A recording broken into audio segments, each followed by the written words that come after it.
Salut, c'est les Mugiwara. Aujourd'hui, on va vous présenter une vidéo où on va vous montrer 5 animes et mangas qui vont sortir durant 2020.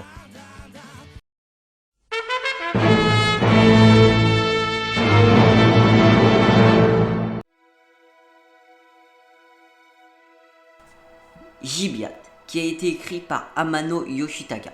Il sortira dans l'été 2020 en animé. Donc l'histoire, c'est que c'est une terrible pandémie qui s'est répandue sur la planète et que quelques années ont suffi pour que Gibière, le virus à l'origine de tout ça, raye des villes de la carte du monde. Les personnes touchées sont transformées en monstres violents. Donc des shinobi et des samouraïs s'allient pour vaincre la menace.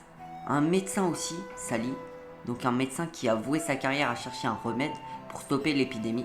Ils vont se battre tout au long contre des personnes infectées pour éradiquer ce virus. Jujutsu Kaisen est un shonen prépublié dans le Shukan Shonen Jump, prévu en animé en 2020. Auteur Akutami JJ. Donc dans ce manga, tous les ans il est recensé 10 000 morts inexpliquées au Japon. Donc le personnage principal est Yuji Itadori, qui a une force physique hors du commun. Il trouve une relique qui attire les mauvais monstres. Il mange cette relique, mais est ensuite possédé par un démon. Il réussit ensuite à reprendre le contrôle de son corps, mais est condamné à mort par les exorcistes.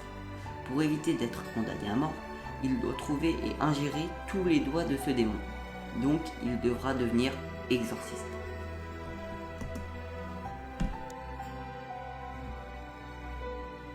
Tower of God est un webtoon sud-coréen écrit et dessiné par Lee Jong-wi. Une adaptation en série télévisée d'animation par le studio Telecom Animation Film est prévue pour le 1er avril 2020 sur la plateforme Crunchyroll. Tower of God met en scène un univers particulier composé d'une tour gigantesque dont 135 étages sont connus, chacun faisant approximativement la taille du continent américain. Cette tour est gravie par d'innombrables personnes en passant un test à chaque étage car la légende veut que tout ce que l'on peut désirer se trouve au sommet. Cependant, tout le monde ne peut pas effectuer l'ascension. Seuls les réguliers, des personnes qui ont été choisies par la tour, le peuvent, ainsi que de très rares irréguliers qui ont ouvert la porte de la tour par eux-mêmes. Ces derniers sont généralement des êtres de très grand pouvoir et par conséquent sont craints et ont une mauvaise réputation dans la tour. Lorsqu'une personne arrive au 134e étage, elle reçoit le titre de rancœur. Aime ton prochain. Donc c'est un shonen qui est très psychologique et qui nous fait réfléchir à comment vraiment aimer. Enfin, c'est un peu spécial à expliquer, mais faut le regarder pour comprendre.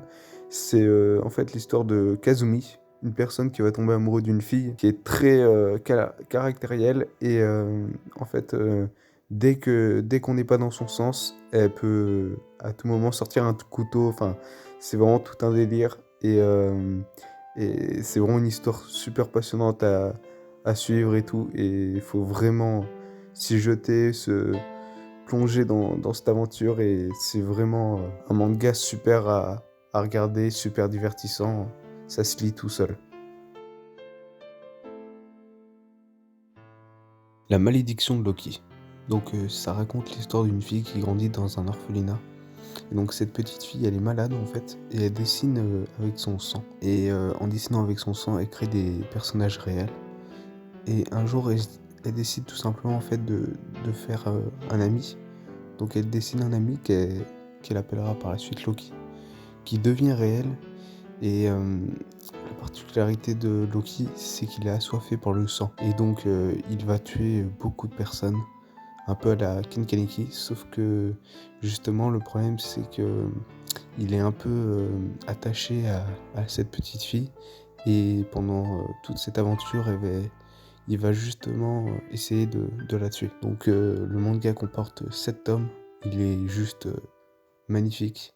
Je vous conseille à tous de le regarder, c'est vraiment somptueux.